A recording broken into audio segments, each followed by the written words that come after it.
오늘 너무 좋고요. 특별히 호프 자전거 기대회 플로깅 행사를 하면서 우리가 오늘도 가을을 만끽할 수 있어 좋은 것 같습니다. 여러분 교제도 많이 하시고 또 하늘 보면서 찬양도 많이 하시고 즐겁고 의미 있는 시간이 되었으면 좋겠습니다. 오늘 이 멋진 가을을 더 행복하게 보낼 수 있는 방법에 대해서 제가 말씀을 드리고자 합니다. 네, 오늘 설교 제목은 행복한 사람 하가입니다. 그래서 하가가 사람 이름은 아니고 히브리어 이제 하가라는 말이 있는데 그 의미를 좀 여러분과 좀 나누고 싶은데요. 먼저 시편을 좀 읽어볼게요. 1절부터 3절입니다. 복 있는 사람은 악인의 꾀를 따르지 아니하고 죄인의 길에 들어서지 아니하며 오만한 자들의 자리에 함께 앉지 아니하며 오로지 주의 율법을 즐거워하며 밤낮으로 율법을 묵상하는 사람이다. 그는 시냇가에 심은 나무가 철 따라 열매 맺으며 그 잎이 시들지 아니함 같으니 하는 일마다 잘 될 것이다. 아멘. 자, 본문에서 복 있는 사람이 누군지를 말하고 있는데요. 성경에서의 복은 물질적인 축복의 개념이 아닙니다. 그죠? 물질과 상관없이 하나님만이 주실 수 있는 그 마음을 통해서 채워주는 거죠. 그래서 사실은 복이라는 표현보다도 행복이라는 단어가 더 좀 와닿는 것 같아요. 복하면 우리도 모르게 복 받았어, 우리 이게 우리나라에서 특히 물질적인 축복을 많이 생각을 하잖아요.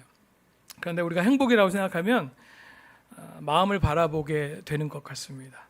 물질적인 것과 상관없이 우리는 풍요롭고 행복할 수 있는 거죠. 자, 그런데 이 말씀에서 행복한 사람이 누구냐라고 할 때 율법을 즐거워하며 밤낮으로 말씀을 묵상하는 사람이다라고 합니다. 네, 그는 시냇가에 심은 나무라고 하죠. 마른 땅에 마른 나무가 아니라. 네. 오늘 함께 이 질문부터 한번 생각해 볼게요. 요즘 여러분 삶은 좀 어떻습니까? 마음은 좀 어떠신가요? 예. 저는 이 사진이 참 좋은데요.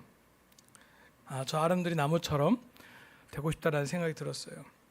지쳐 있는 분들이 저를 통해서 기댈 수 있고 또 아름다운 것을 보고서 하나님 만드신 아름다운 것들, 자연부터 해서 많은 것들이 있죠. 세상에 그것을 보고 하나님을 찬양할 수 있도록 돕고 싶습니다. 우리 모두 그렇지 않습니까? 여러분 오늘 기대해 봅시다.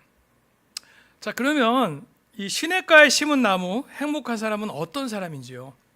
우리 2절에 나와 있죠. 오로지 주의 율법을 즐거워하며 밤낮으로 율법을 묵상하는 사람이다. 저는 오늘 그 율법을 묵상하는 것에 좀 초점을 맞춰서 여러분과 좀 얘기를 하고 싶어요. 여러분, 묵상의 뜻은 보통 우리가 쓰는 말은 이것입니다. 메디테이션이라고 하죠. 눈을 감고 말없이 마음속으로 생각함. 우리가 일반적으로 알고 있는 뜻입니다. 이 묵상이라는 단어를 들을 때 가장 먼저는 우리 마음의 평화를 위해서 조용히 생각하는 것, 그래서 우리가 떠올리죠. 묵상은 사실 다른 종교에서도 중요하게 생각해요. 자기 개발 분야에서도 묵상을 강조하죠. 그래서 요즘에 명상이 또 유행이지 않습니까? 묵상과 명상을 같은 단어로 쓰기도 합니다. 어떤 분들은. 그런데 이 묵상이란 말이 어디서 왔는지를 생각해 볼 때 우리에게 많은 배움을 가져다 주죠. 자, 오늘 그래서 이 하가라는 말, 묵상하다는 바로 히브리어 하가입니다. 구약에서 25회 정도 사용하고 있는데요. 숙고하다라는 뜻도 있지만 대부분은 여러분 소리에 관련된 표현으로 저 단어를 씁니다. 중얼거리면서 말하다, 으르렁거리다. 의성어 표현할 때 저걸 써요. 사자가 으르렁거리는 거. 그 다음 비둘기가, 우리는 9999 하잖아요. 그 비둘기의 소리를 표현할 때도 저 단어를 씁니다. 그리고 슬퍼서 막 소리 내면서 흐느끼는 거 있잖아요. 그냥 우는 거 말고 흐느끼면서 우는 거, 소리가 나면서 우는 거를 저 하가라는 단어를 썼어요. 즉 묵상하다 의미는 근원적으로 소리와 관련되어 있다는 것이죠. 숙고하다라는 뜻도 있지만 중얼거리다, 으르렁거리다. 네, 이것은 우리가 다음 구절에서도 우리가 이해할 수 있습니다. 여호수아 1장 8절에도 묵상이라는 단어를 쓰고 있고요. 뭐 세번역에서는 공부하여라고 얘기했는데 개정개혁에서는 묵상하여라고 표현했습니다. 똑같이 하가라는 단어를 쓰고 있어요.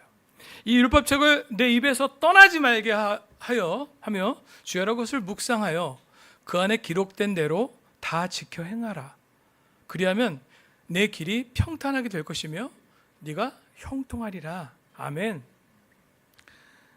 자, 여기에도 묵상하다 하가라는 말이 나오는데 모세가 죽은 다음에 여호수아는 엄청난 부담, 큰 사명을 갖게 되죠. 책임을 갖게 됐습니다. 하나님께서 100만 명이 넘는 이스라엘 백성을 인도하도록 하면서 저 얘기를 했죠. 자, 묵상하며 그 앞에 내 입에서 말이 떠나지 않게. 우리가 입이라는 단어, 일반적으로 우리 머릿속으로 생각하면서 묵상한다고 생각하면 입이라는 단어를 쓰지 않았을 거예요. 그냥 생각할 수도 있으니까요. 그런데 입으로 계속 하나님은 얘기하시는 거예요. 너가 어렵고 힘들고 모세처럼 비교가 되고 너무나 두려울 때 계속 하나님이 얘기했던 말씀을 묵상하라고, 하나님은 어떤 일을 이루셨는지 그걸 계속 중얼거리면서 반복하면서 그걸 묵상하라고 얘기하는 거죠. 신명기 6장 6절 7절에는 우리가 잘 아는 쉐마의 가르침이 나옵니다. 오늘 내가 네게 명하는 이 말씀을 너는 마음에 새기고 네 자녀에게 부지런히 가르치며 집에 앉을 때에도 길을 갈 때든지 누워 있을 때든지 일어나든지 이 말씀을 강론할 것이며. 우리 예전에 제가 강론이라는 단어 얘기하면서 뭐 다바르란 말 얘기했는데 그 중요하지 않고, 다바르, 저 강론하다는 말은 말하다는 뜻도 있고요. 말 그대로 강론하고 토론하면서 질문하고 얘기하면서 뭔가 액티브하게 주고받는 것입니다. 입으로 표현을 하는 것이죠. 어떻게 그렇게 할 수 있을까? 길 갈 때나 누워있을 때나 일할 때나 말씀이 남아있어야 될 거 아니에요. 평상시에 중얼거리고 반복하고 그 말씀이 남아있는 겁니다. 어떻게 마음에 새길까요? 그거를 중얼거리면서 반복하면서 마음에 새기는 거죠. 다시 말하면 묵상은 소리내어 중얼거리며 반복하는 그 뜻, 그 속성이 있는 것입니다. 제가 좀 떠올리면서 소를 좀 생각해 봤어요. 소의 되새김질. 소가 위가 4개 있어서 되새김질을 하죠. 자, 1, 2, 3, 4조 제가 한우협회 들어가서 인터넷에서 소에 대해서 많이 이번에 한번 배웠는데요. 자, 오랜 시간 되새김질을 하면서 풀을 삼키고 끄집어낼 때를 반복합니다. 그러면서 영양분을 거두죠. 자, 소가 먼저 그 질긴 풀을 우걱우걱 막 씹잖아요. 그러면 제1위, 저게 이제 혹위라고 하는데 가장 커요. 150리터 정도 된대요. 저기에 이제 들어가는 겁니다. 그럼 저 안에서 뭐 미생물하고 침이 막 뒤섞이면서 제2위, 벌집 위로 먹이를 보냅니다. 저기서 이제 꿀렁꿀렁거리면서 이제 죽처럼 만드는 거예요. 그래서 어떻게 해요? 이제 입으로 다시 보내는 거죠. 덩어리로 이렇게 죽처럼 해서. 그래서 소가 틈하듯이 이제 개워서 입에서 계속 질겅질겅 씹니다. 그게 되새김질이래요. 거기가 그 부분이.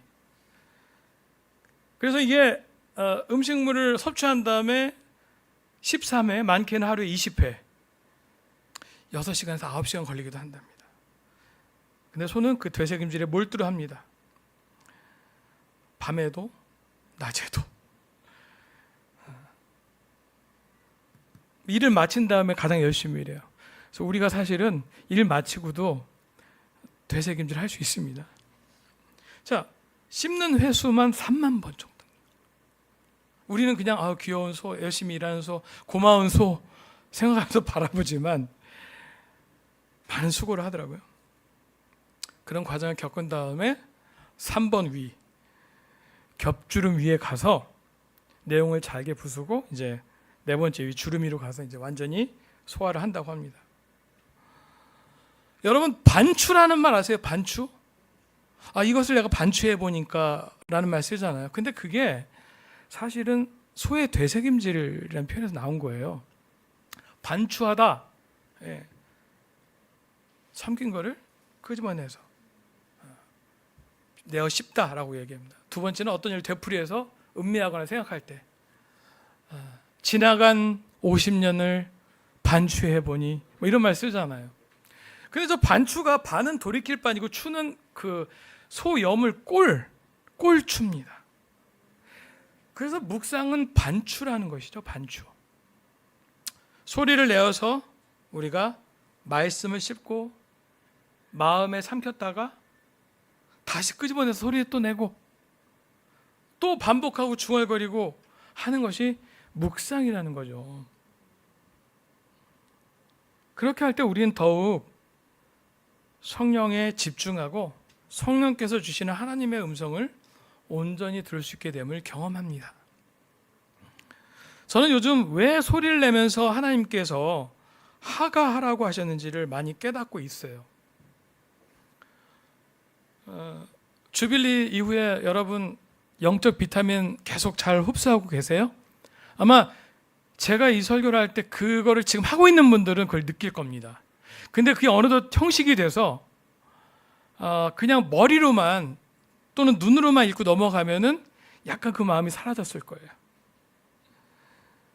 그 메시지 듣고 저는 매일매일 하가를 하고 있습니다. 거의 매일매일, 빠진 날도 있어요. 즉 소리를 내서 묵상하는 것을 훈련하고 있는데요. 깨닫는 게 많습니다. 예전에는 뭐 반복해서 할 때 보면은 암기를 목적으로 한 적도 많아요. 근데 지금은 그 부담을 내려놓고 소리 내서 반복하면서 그 말씀을 계속 기억하고 의미를 떠올리고 그런 것들을 좀 초점 맞추면서 묵상을 하는데 참 마음이 새롭게 되어짐을 느낍니다. 뭐 이런 거예요. 제가 주중 예배 때 좀 빠르게 막 얘기하면서 나눴는데 저거를 나눴을 때 어떤 자매는 저거 나도 한번 해보고 싶다 구체적으로 그래서 파워포인트를 달라고 제가 보내드린 분도 있어요. 저걸 제가 외칩니다. 나는 하나님의 특별한 보물이다. 민망해요. 좀 어떨 때 나는 하나님의 특별한 보물. 완전한 사랑과 완전한 용서를 받았어. 그거를 막 제가 얘기를 해요. 마치 거울을 보듯이. 그리고 저 구절 로마서 8장 31절 32절을 읽습니다. 반복해서. 어떨 때는 안 보고 하고요. 근데 뭐 100% 똑같이 외워야 된다는 부담이 없으니까 좋아요. 그렇지만 거의 비슷하게 이제 반복하니까 저거를 안 보고도 외치게 되죠. 그래서 말씀 하나하나가 너무 놀라운 거예요. 스바냐 3장 17절 노래도 있죠. 너의 하나님 여호와가 우리는 잘 안 부르는데 옛날 전통 CCM입니다. 복음성가. 그런데 저 말씀은 너무나 그 어린 아기를 보면서 노래를 불러주는 어머니의 마음을 느껴요. 그러니까 내가 저런 사랑 받고 있구나. 너를 보고서 기뻐하고 반기시고. 근데 뒤에는 너를 노래하면 기뻐하시고 앞에는 앞에 있고 그 다음은 뒤에 있네. 어디가 앞에 있나? 요거를 이렇게 또 연습하면서 나를 좀 노래하면서 기뻐하시는구나. 상상도 해보고. 주님은 사랑으로 새롭게 해주시는구나. 그리고 요한일서 1장 9절을 읽으면서 내가 어떤 죄 가운데 있어도 내가 너무 창피하고 부끄러워도 주님은 나를 용서해 주시지. 주님 앞에 진실로 나아갈 때. 그리고 제가 잘 파악하고 내가 누구인지를 기억할 수 있도록 제 자아는 그냥 자꾸 교회 관리하는 사찰 전도사 김민수로 돌아가고 싶어요. 제 마음은. 근데 나는 이벤젤리스트다. 디모데후서 2장 2절 4장 4절을 읽습니다. 나는 요들을 맡고 있지. 나는 설교자야. 나는 예배하는 사람이야. 워십을 하는 사람이야. 나는 크리에이티브한 사람이 돼야 돼. 프로페셔널한 사람이 돼야 돼.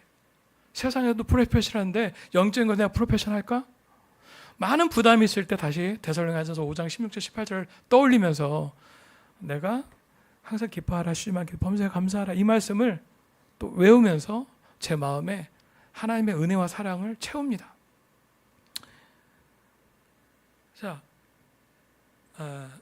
근데 이것을 한 달 좀 넘게 하고 있는데 위기도 좀 찾아왔었어요. 처음에 타협하는 마음이 들더라고요. 처음에는 이렇게 잘했는데 막 중얼거리면서 막 하는데 좋았어요. 근데 몇 번 하다 보니까 시간이 많이 걸려. 저걸 매일 이렇게 제가 읽고 있는 뭐 큐티나 뭐 책이라든지 할 것들이 많은데 그거 전에 저걸 매일 한다고 차분하게 한다고 생각하니까 급한 마음이 어느 순간 들더라고요. 그래서 다시 예전처럼 그냥 눈으로 읽고 빨리 그냥 인스턴트식으로 묵상하고 넘어가려는 유혹. 왜냐하면 제가 이거를 무모한 도전에서 실천 과제로 제가 정했거든요. 계속 하고 싶어서.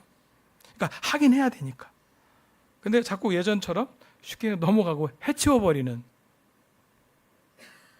그런데 그 유혹을 뿌리치고 다시 여유를 갖고 입으로 소리내고 눈을 감고 반복하며 읽었을 때 그냥 머릿속으로 이성으로 작용한 것이 아니라 하나님이 영을 깨우고 다시 그 말씀이 내 마음속에서 살아 숨쉬는 것을 느낄 수 있었습니다. 말씀과 그 소리내는 것과 그 마음의 중심이 일치되는 경험이요. 말씀에서 왜 하가하라고 했는지를 느낄 수 있는 그런 시간들이었습니다. 그리고 여러분 입에서 자꾸 중얼중얼하면 좋은 점이 또 있어요. 성경책이 없을 때도 있잖아요. 우리가 하루 살면서 김 팀장한테 큰 잔소리 듣고 너무 내 마음이 무너졌을 때 뭐 거기서 뭐 성경을 피고서 하겠어요? 네. 그렇지만 내가 읊조리고 중얼거리면서 외웠던 반복했던 그 구절을 떠올릴 수 있습니다. 운전하면서도요. 어디 가서든지요.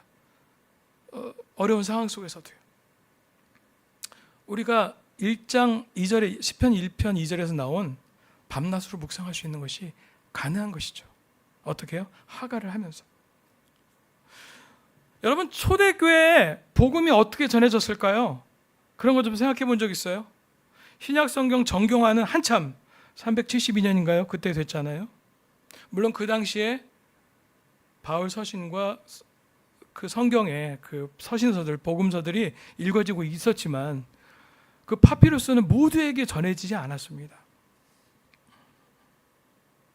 우리 일제시대처럼 공용어가 헬라어였기 때문에 헬라어는 사람들이 했을 거예요. 근데 문맹률이 많았습니다. 글을 읽지는 못하는 사람들이 대부분이었어요. 일반인들은. 그럼 어떻게 했을까요? 우리가 성경 공부할 때 성경 피잖아요. 성경 피고 읽어주잖아요. 그리고 뭐 퍼스트 프린시플이나 우리 뭐 정리한 것들 보면서 얘기하잖아요. 그렇게 할 수가 없었어요. 그들은.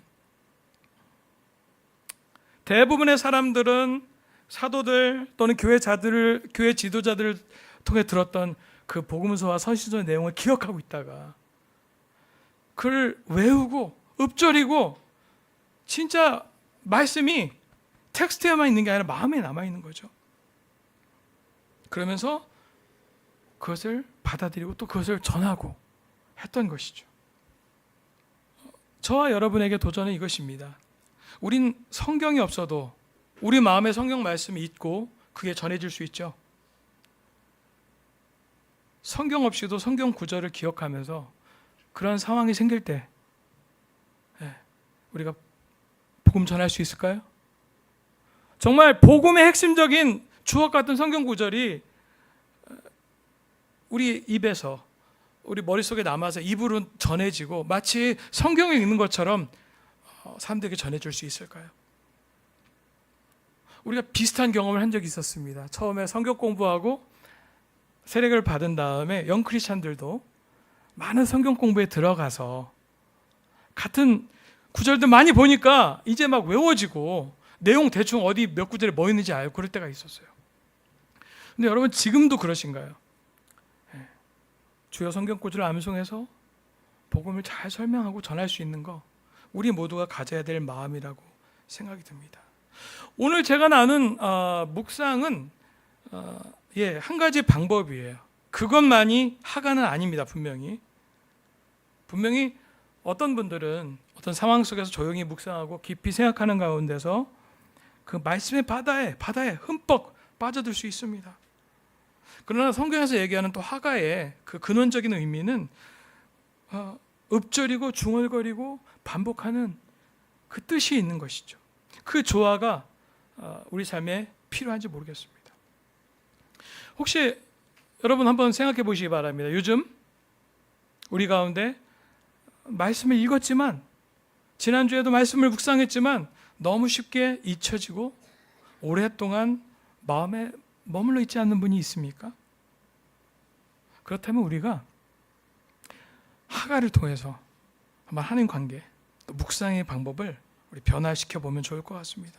여러분 큐티할 때 하가 해보시기 바랍니다. 소리내서 중얼거리고 반복해 보십시오.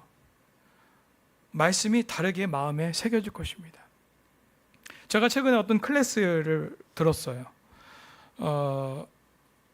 세계 성경적인 가치관, 성교육, 지금 시대의 성 정체성, 이런 것들이 너무나 무너졌기 때문에 그런 것들을 가르치는 한 여자, 조그만 약사분이에요. 이 세상을 보면서 우리 자녀들이 걱정이 되고, 그분도 딸이 둘이었는데 정말 내가 나서야 되겠다 하면서 공부하고 상담하고 박사학위를 따면서 엄청나게 사람들이 뭐라고 해요. 돌을 맞아요. 그런데도 앞에서 강의하고 너무 놀랍게 지혜와 지식을 가지고 얘기해요. 근데 제가 영향받은 게, 너무나 많은 지식과 어떤 그 통계를 가지고 얘기하는데 저한테 영향을 주는 부분은 성경 말씀을 얘기할 때, 성경 말씀을 많이 사용하는데요, 다 외워서 얘기하더라고요. 제가 좀 부끄럽기도 했어요. 도전도 됐어요. 근데 그 성경 말씀이 힘이 있더라고요. 성경 말씀 자체가. 제가 대학원에서 지식이 있는 교수님들 많은 지식들을 듣지만 어떨 때는 좀 성경 말씀을 통해서 좀 얘기해야지 그럴 때가 있어요. 더 파워풀하고 도전이 되었습니다. 여러분, 말씀을 맺겠습니다. 요즘 어려운 시간이 있을 때, 예상하지 못해도 뜻하지 않은 상황에서, 회사에서, 가정에서 일이 있을 때 예수님의 삶과 십자가를 기억할 수 있는 말씀들을 여러분 하가해 봅시다. 그리스도의 모습이 우리 삶 속에서 나타나는 경험을 우리 한번 해봅시다. 저는 기대가 됩니다. 올해 하반기에 좋은 장소에서 또 하나님이 만드신 놀라운 자연을 보면서 남은 시간에 하가하면서 묵상하면서 하나님과 그전과는 다른 관계를 만들 수 있음에 기대가 됩니다. 여러분도 우리 하가하면서 이걸 하나님과 동행하여 기쁨을 누리는 우리 행복한 사람, 행복한 제자의 삶을 사시길 바라겠습니다. 기도하시겠습니다.